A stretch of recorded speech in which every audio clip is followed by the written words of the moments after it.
에서는 이제 대한민국의 모든 문화유산이 다 파괴되더라도 네.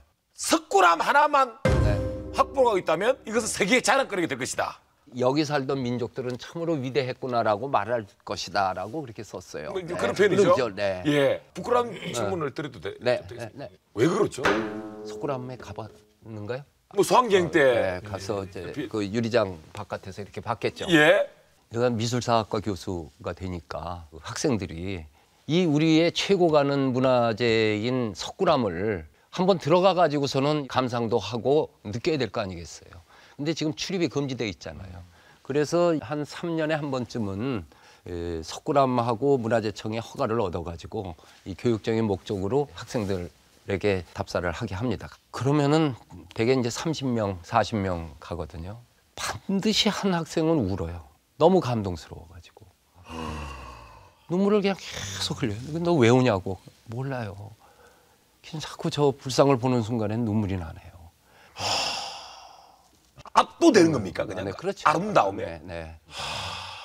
석가모니 상이 갖고 있는 인간도 아니고 또 절대자도 아니고 그 어느 접점에서 만난 이상적인 인간상이 쫙 우리에게 엄습해 오는데 그 다음에 설명을 하면 이제 존경과 자지러지는 게 나오는데 그 석굴암이 이 경덕왕 때 김대성이라고 하는 분이 이거를 이제 25년 걸려서 완성을 했어요. 돌석자에다 부처님 불자에서 석불사라고 그렇게 했어요. 근데 석굴암이 이렇게 원으로 쭉 돼 있는 거가 지금처럼 뭐 포크레인이 있어요, 크레인이 있어요, 아무것도 없는데 요런 면을 요렇게 휘게 만들어서 다 붙이니까 원이 되는 거예요.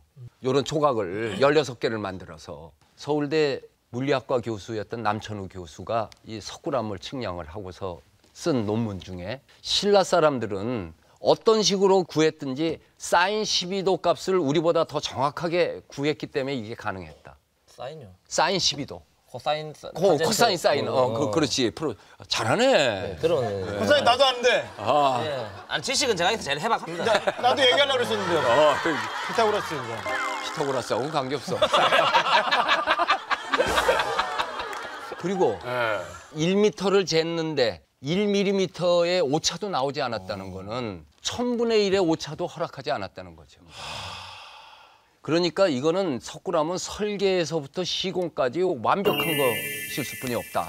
지금 석굴에 들어와 있는 것 같아요. 너무 재밌어요. 예. 그때 조선시대에 오니까 억불 정책을 써서 절들이 이제 하나씩 없어지는데 그래갖고 어느 땐가 폐사가 돼버렸어요. 그랬다가 일제강점기가 되면서 우체부가 거기에 갈 일이 있어서 갔다가 이 엄청난 석굴이 있는 거를 보고를 했더니 그 당시 통감까지 왔어요. 근데 그 오고 난 다음에 석탑 2개가 없어지고 또 불상이 감실해 있는 것도 아마도 그때 가져가지 않았을까 생각을 해서 지금은 40분 중에서 38분만 남아 있어요.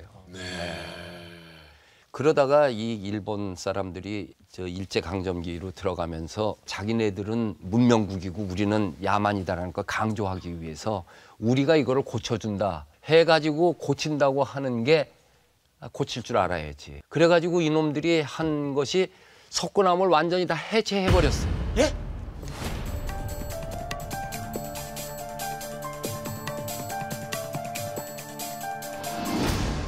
수백 개의 그 사인 12도 그렇게 해놓은 것들을 다 이 본전불 한 분만 남겨놓고 나머지를 다 해체한 다음에 이 1m 두께의 콘크리트로 도움을 만들어 가지고 이 돌을 갖다 강제로 붙여버렸어요. 이렇게 지금 있는 거가 그래요. 그랬는데 물이 새네. 이상하잖아요. 1m 콘크리트가 돼 있는데 이게 물이 새는 거예요. 근데 그게 물이 새는 거가 아니고 결로 현상, 이슬이 생겨버린 거 안에서 바깥하고 온도 차가서. 예를 들면은 자동차에 그 설이 끼는 거하고 똑같은 거죠. 결과적으로 최초의 일본 사람들이 잘못된 보수를 한 그렇죠. 거만큼은 사실인 거죠. 그렇죠. 근데 통일신라 시대 때에는 어쩌게 그런 일이 없었냐 하면은 이 석굴암에 가면은 감로수라고 하는 큰 그 샘물 나오는 게 있어요. 그 감로수가 석가모니상 좌대 위에 올라앉은데 큰 바위가 있는데 그 바위 밑으로 물이 흘러서 그 감로수로 가는 거예요. 찬물이 이제. 찬물이. 예. 그래서 왜 물 위에다 올려놨는가. 우린 잘 몰랐죠. 그랬는데 또 이 화학하시는 이태령 박사가 그 사실을 보고 무릎을 치는 거예요. 이래서 옛날에는 결로 현상이 안 일어났다는 거야. 그러니까 찬 공기가 이 바닥에 다 떨어져 버리는 거지. 벽에 생기지 않고 바닥으로 나오면 바닥에서 빠지고 그만이었던 거죠. 그게 밑에 물이 흘러가지고 그게 떨어질 자동적으로 때는 통풍이 되면서 그렇죠. 네. 소위 말해 습기가 안 차게 하는 거죠. 네. 참 우리 그 자연 통풍에 의해서. 그런데 이거를 이 비가 샌다고 생각해서 1960년대에는 비가 새지 않게 한다고 일제시대 때 강정기에 이렇게 만든 콘크리트 사이에 1m를 띄고 또 콘크리트를 만들었어요. 그래서 지금 그 사이가 비어 있습니다. 그거를 보완한다는 거가 더 잘못돼 버린 거지. 보수를 했는데도 물이 스미니까 그 당시 신문 보면은 석굴암이냐 수굴암이냐 그러고서는 막 그 난리를 쳤어요. 뭐 물이 막 쏟아지고 그랬으니까. 그래서 기계공학하는 분이 그 당시에 이거를 제거하는 방법으로 에어컨디션이라고 하는 거를 처음으로 거기서 작동했어요. 그 당시 청와대도 에어컨이 없었어요. 그러니까 에어컨이 제일 먼저 가서 가동한 거가 석굴암이거든요. 네. 새 기술, 네. 에어컨 기술의 네. 첫 번째 사용처는 아무튼 근데 지금도 걱정이 되는 거가 그 기계가 어떤 식으로든지 진동이 있는 겁니다. 어떤 식으로든지 있는 우리가 거예요. 느끼든 못 있는 거죠. 느끼든. 네. 예. 지금도 어딘가는 지금 병이 들고 있다고 하는 것을 기계공학하는 분들도 그 얘기를 하는데 어느 지금 때인가는 과학으로도 해야죠. 그럼 예전에 그 시대에 그게 복원이 안 되는 겁니까? 과학으로 할 필요가 없이 석굴암 찬 건 당시로 가버려야지. 자연 통풍으로 해서 해야죠. 기계 작동에 의해서 하는 거가 아니고. 그럼에도 불구하고 석굴암은 전 세계 어디에 우리가 자랑해도 정말 그러면 예 정말 내가 청장하던 시절에 LA 카운티 뮤지엄이라고 하는 또 미국의 5대 박물관이고 서부에서는 가장 큰 박물관이에요. 거기에 이제 새 관장이 왔다고 거기 있는 이제 제자가 가르쳐 줬어요. 그래서 당장 편지를 썼죠.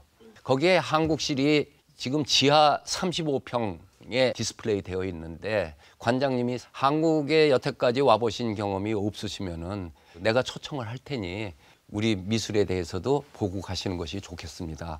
그리고 이분이 이제 왔죠. 와서 이분을 데리고 석굴암을 데려갔죠. 석굴암에 가가지고서는 그냥 자지러지는 거예요. 중국, 일본에서 그런 불상은 본 적이 없는 거예요. 그렇게 들어가갖고 LA 카운티 뮤지엄의 한국실을 지하 35평에서 지상 170평으로 바꿔버렸어요. 규모가 아예 그냥 아예 그렇게 커버리고 네. 그리고 들어가는 입구에는 한국 미술이라고 한글로 써 있는 나무 간판을 탁 그 달아놨어요. 그러면 그 LA 있는 우리 동포 여러분들이 그러니까 그거 그러면 얼마나 프라이드 사실 감사하죠. 자긍심과 네, 그렇죠. 예 저렇게 훌륭한 문화유산을 갖고 있는 나라의 전시실을 우리가 이렇게 갖고 있는 거는 우리 박물관이 수치다라고 느낀 거죠, 그분은. 이야